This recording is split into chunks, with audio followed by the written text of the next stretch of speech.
राग श्री राग। इस राग का थाट पूर्वी है, जाति औड़व संपूर्ण है।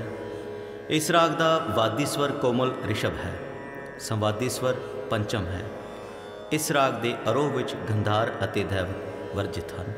इस राग का समा शाम का है। आरोह सा रे मा पा नी सा।